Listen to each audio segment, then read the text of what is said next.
जब तक पूरे ना हो तेरे साथ, जब तक पूरे ना हो तेरे साथ, तब तक दुल्हन नहीं दुल्हा की, तब तक बबूनी नहीं बबुआ की। नमस्कार। एक बार फिर मैं रचना मिश्रा आप सबके समक्ष एक नई कहानी लेकर प्रस्तुत हूँ, जिसका शीर्षक है शुभ 7 कदम। सुषमा मुनिंद्र जी की ये कहानी शुभ 7 कदम अपने आप में बड़ी ही रोचक कहानी है।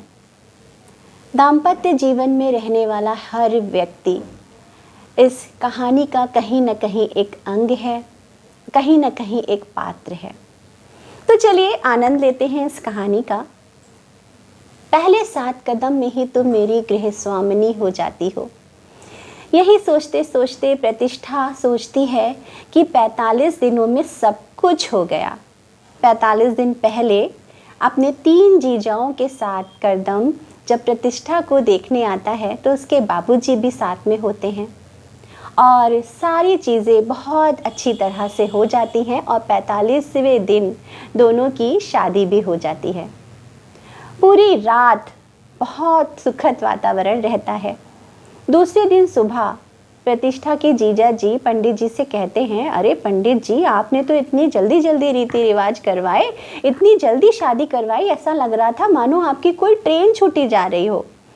तो पंडित जी भी बेचारे बोले, मान्यवर मैं क्या करता, दूल्हे के पिताजी इतना ज़्यादा मुझसे बोल रहे थे कि जल्दी करो, मेरा गांव जो चितरंगी गांव है वो इतनी दूर है कि वहाँ जाकर भी मुझे रीति रिवाज करने होंगे, 6 बजे तक सब कुछ निपटा दीजिएगा पंडित जी। तो मैं क्या करता। सारा सब कुछ संपन्न हो गया सुखद रूप से। प्रतिष्ठा अपने ससुराल पहुँच जाती है चितरंगी और वहाँ उसका बड़ा मान सम्मान आदर होता है। सब बड़े खुश थे नई नवेली दुल्हन को पाकर। सासू जी अपनी नई नवेली दुल्हन को ज्ञान देते हुए कहती हैं कि बहुरिया, बड़ी भाग्यवान हो तुम, जो तुम्हें मेरे बेटे जैसा दूल्हा मिला। वो सारे काम करना जानता है, बड़ा प्यार करेगा तुम्हें और प्यार से रखेगा। बस उसको खाना पीना समय पे देना, बड़ा शौकीन है खाने का। प्रतिष्ठा उस समय का इंतज़ार करती है जब मधुर मिलन की बारी आती है और उसका दिल ज़ोर ज़ोर से धड़कने लगता है। जब तक करदम नहीं आता वो अतीत के पन्नों में खो जाती है। वो सोचती है कि उसकी बहन जो निष्ठा है उसकी भी 2 साल पहले शादी हुई है और जीजा जी को तो अब पूरा लाइसेंस मिल गया है दीदी के हर काम में दखल देने का। लेकिन शायद इन 45 दिनों में अगर ये मुझसे बात करते तो मैं भी इतनी अनजान न रहती इनसे। पता नहीं क्यों मुझे अनजानापन सा लग रहा है यहाँ पर। उतने में ही करदम कमरे में आता है और एक कोने में एक महापुरुष की तरह बैठ जाता है जाकर। थोड़ी देर बाद वो प्रतिष्ठा से पूछता है, कौन से कॉलेज में पढ़ाती हो? APS कॉलेज में। वहीं से बायोटेक में इंजीनियरिंग करी है, MSc करी है और वहीं पर ही मैं पढ़ाती हूँ। वो कहता है कि अच्छा, क्या सैलरी मिलती है? 20,000। कम है, क्या नौकरी छोड़ पाओगी? जैसा आप चाहें, लेकिन अभी स्टूडेंट्स का लॉस हो जाएगा, तो अगर आप कहें तो ये सेशन में पूरा कर लूँ। करदम कहता है, बिल्कुल, अपनी जिम्मेदारी निभाना अच्छी बात है, ये सेशन तुम पूरा कर लो। उसको करदम की ओर से रजामंदी मिल जाती है और वो खुश हो जाती है। रात बीतती है और सुबह तैयारियां होने लगती हैं पैर फेरने के लिए मायके जाने की। प्रतिष्ठा को हफ्ते भर के लिए मायके भेज दिया जाता है। कभी कदार कदम का फ़ोन आता है तो करदम हमेशा प्रतिष्ठा से यही पूछता है, और तुम्हारी जॉब कैसी चल रही है, क्या कर रही हो वहाँ पर स्कूल में, पढ़ाई लिखाई के मामले में कैसा चल रहा है कॉलेज। लेकिन हमेशा प्रतिष्ठा को यही लगता था कि वो मेरे बारे में कभी नहीं पूछता। क्या वो अर्थलोलुप है?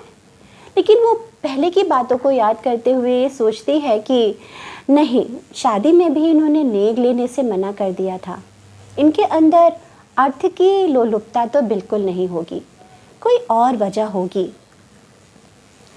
फिर एक दिन प्रतिष्ठा के ससुर जी उसे लिवा ले जाते हैं फिर से उसके ससुराल, और वो ससुराल आ जाती है।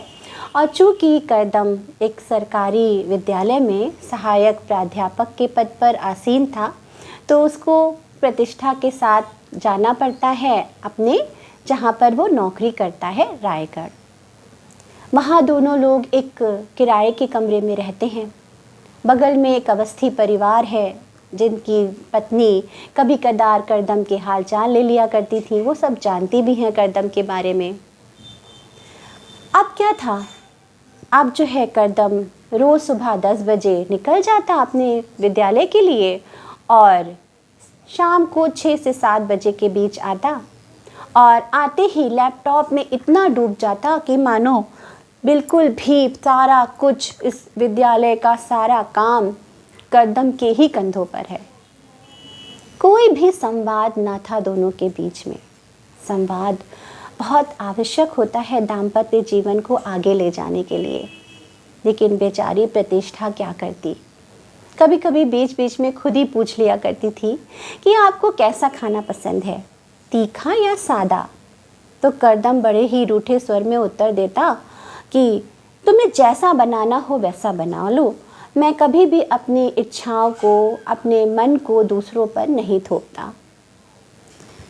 प्रतिष्ठा सोचने लगती है कि मेरी सासू जी और ननंद दोनों कह रही थी कि इन्हें खाने पीने का बड़ा शौक़ है, लेकिन ये तो खाना ऐसे खाते हैं जैसे कोई बोझ काट रहे हों।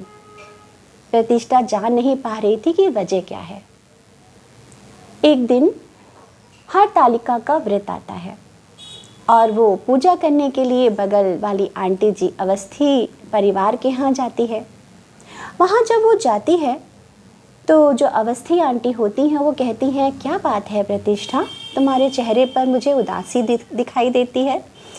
तुम दोनों लोग ऐसे रहते हो कि जान ही नहीं पड़ता कि नई नई शादी हुई है। ना ही कोई आहट, ना ही कोई बातचीत, ना ही कोई लड़ाई झगड़ा, ना ही तू मैं।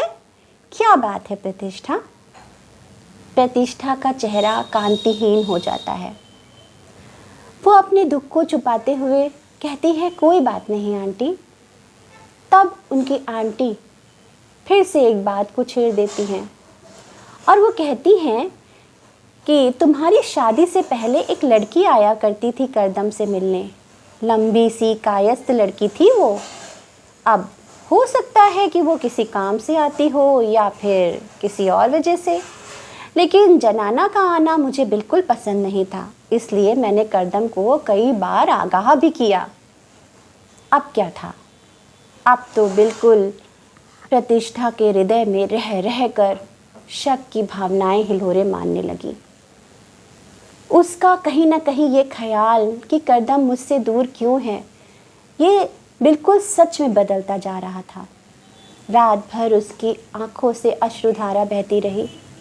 जब सुबह वो उठी तब भी करदम ने उसकी तरफ बिना देखे ही ये पूछा, क्या रोई हो रात भर। उसने कहा, नहीं कुछ नहीं, ऐसे ही थोड़ा सा याद आ रही थी। चूँकि करदम ना ही तो प्रतिष्ठा के प्रश्नों का उत्तर सही से देता था और ना ही उसकी तरफ देखता था। वो अपना दूसरा फेरा याद करती है कि तुम मेरी ताकत बन जाओगी। वो सोचती है कि मैं कैसे बनूं इनकी ताकत। ना ही तो यहाँ अधिकार है और ना ही स्वीकार। वो सोचती है कि मैं किस तरह से, मैं सोच के आई थी कि मैं हमेशा इनका साथ दूंगी, कभी कुछ करने की लालसा होगी मन में, लेकिन वो सारी चीज़ें भी बेकार हो गईं।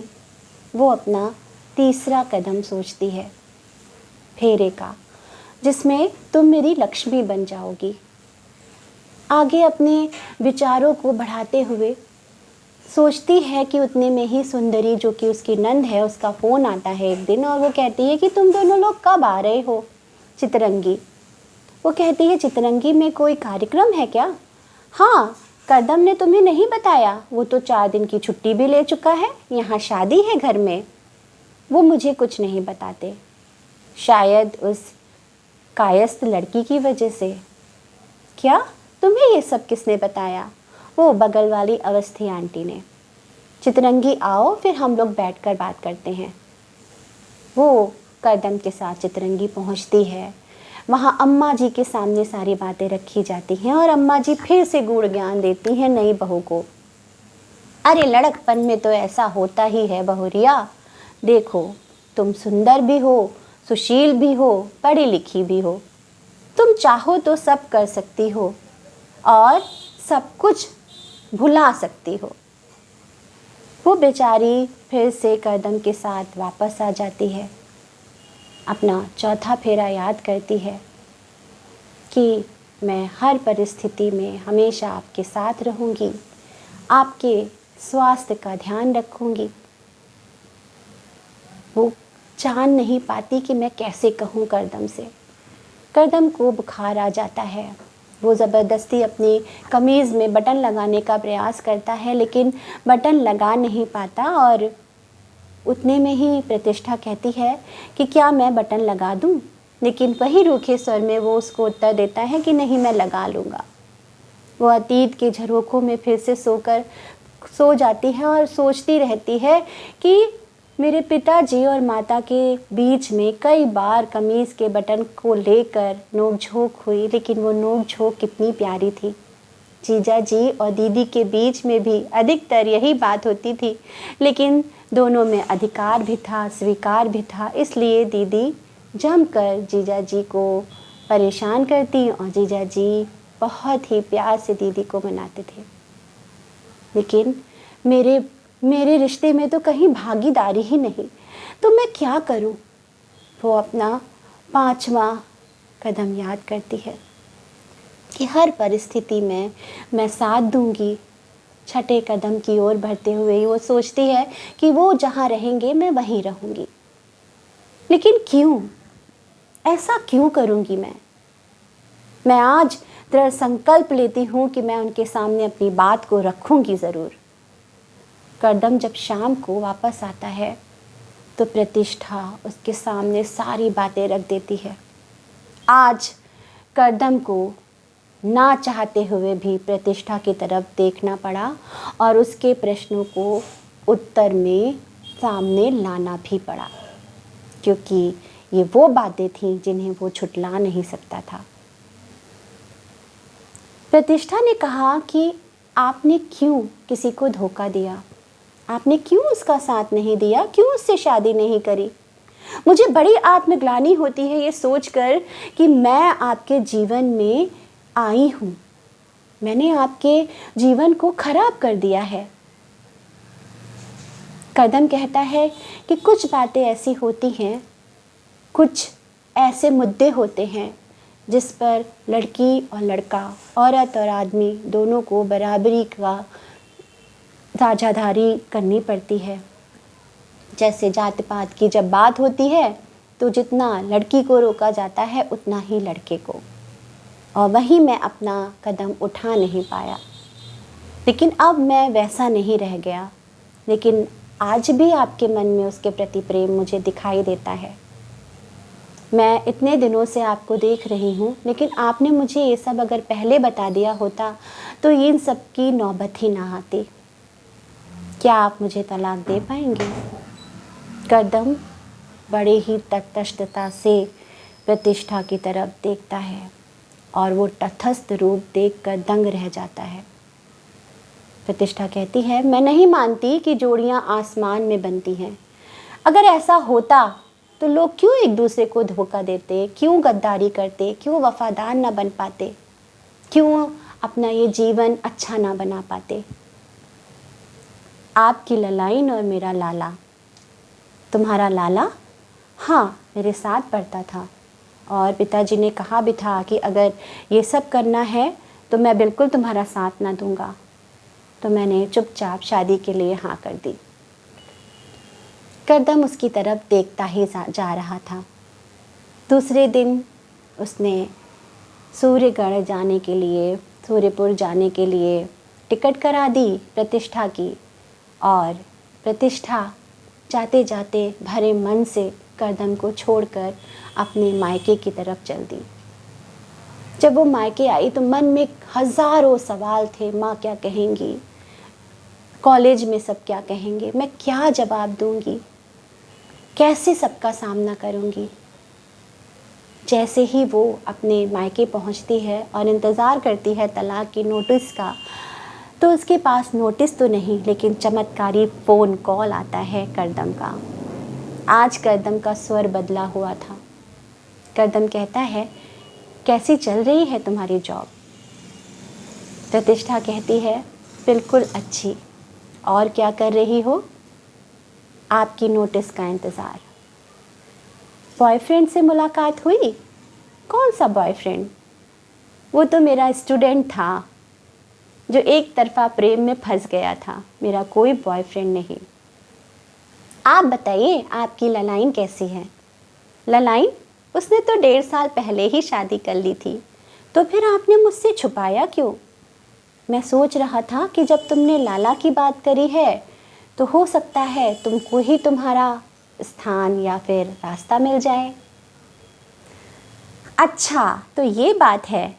जब सारी बातें स्पष्ट हो गईं तब करदम ने कहा, अगर मुझसे नाराज़गी दूर हो गई हो तो क्या मैं तुम्हें लेने आ सकता हूँ? ये घर तुम्हारे जाने के बाद भूतों का डेरा बन चुका है। और तब प्रतिष्ठा ने सोचा कि वास्तव में ये 7वां कदम बहुत दमदार है। तो इसी तरह की कहानियों के साथ हम लोग मिलते रहेंगे, मुलाकात करते रहेंगे। आप अपना प्यार देते रहिए। मेरे चैनल को कहानी भूली बिसरी सब्सक्राइब कीजिए, वीडियो को लाइक कीजिए। नमस्कार, आपका दिन शुभ हो।